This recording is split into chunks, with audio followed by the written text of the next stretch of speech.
What is going on, guys? Today we are looking at 88 Team of the Group stage, Rodrygo. He is now a beautiful striker in this version, and he does have multiple others. He has got himself an 86 in form, as well as a Trailblazer 87. So you get your pick of the 86, 87, or 88. This one is currently coming in at 550,000 coins, with room to drop, as naturally he's only been out about 3 hours at the moment. He is a 4-star as well. Medium, striker, right mid, right wing, or left wing on the alternatives. He has got the dead ball playstyle plus, which is always going to be perfect. At least one player needs it in your team if you are trying to score some free kicks. Naturally, you could score them without it, but it's always a nice trait to have.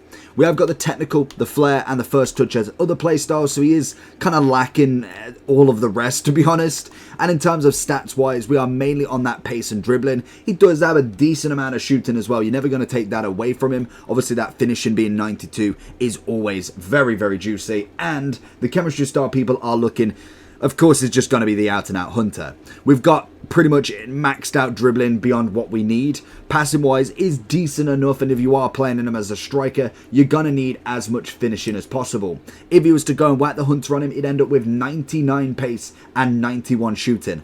That is not terrible.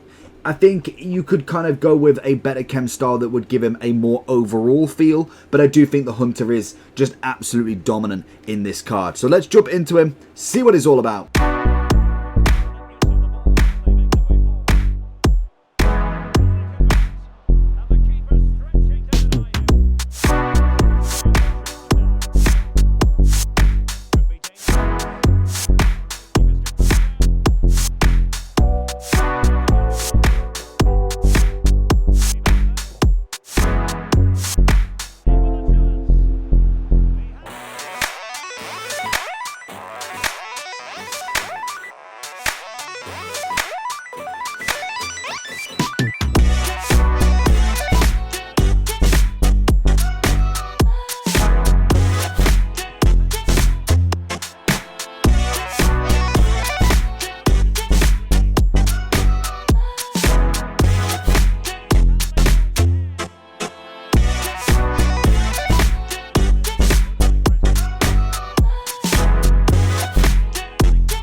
So if we are going into Rodrygo then, he's currently coming in at about 554, so he's kind of up and down in terms of the market. There is a lot of top end cards this week. Obviously with Team of the Group stage, it is going to be predominantly around the big players. We've got a Greasy at 630, we've got Rodrygo at 550, Saka at 740, Mbappe's still extinct, 1.1 for Jude, 800 for Musiala. So you can kind of see where we're at, that these cards are not going to be incredibly packable. They are going to be quite difficult, and it's why we do have a lot of the kind of lower end here. Even on the bench, we've got an 810 Leao, Alvarez.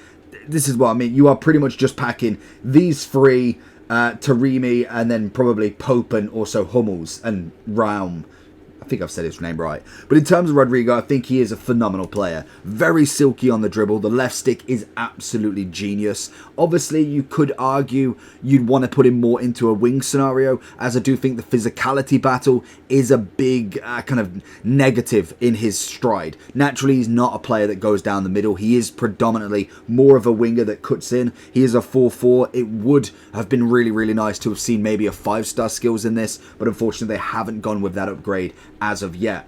In terms of kind of overall wise, I think the Hunter's definitely the one to go with as well. Get that pace completely maxed out, as much shooting as possible. The passing's decent enough. I think if you was to go right wing or striker, it's enough to get him by. Naturally, you're going to be cutting it across the back anyway, as that is kind of the style of this card. I would say the only difference is I would like a winger with, say, like a rapid playstyle plus or a quick step. I'm more than happy to have a dead ball plus on like a kind of like a cam more than anything. And naturally, like I said, you technically don't need one if you are still scoring free kicks, as it's not necessarily the be all and end all. Overall though, still a phenomenal card. Would you argue that you could just go with his normal 86 for 50,000 coins for literally plus 2s, 3s and 4s? He's still got the 4-4. Yes, he doesn't have that playstyle plus, but technically the dead ball is the worst one for that argument, as it literally does nothing other than if you get a free kick. In game, it literally makes no difference. But let me know down below what you think. I still think he's definitely a high rated of a card. I don't know if I'd go 10 out of 10 for him, but I'd definitely be looking at like a 9.5, maybe even a 9.6, and then the 5-star would take him all the way.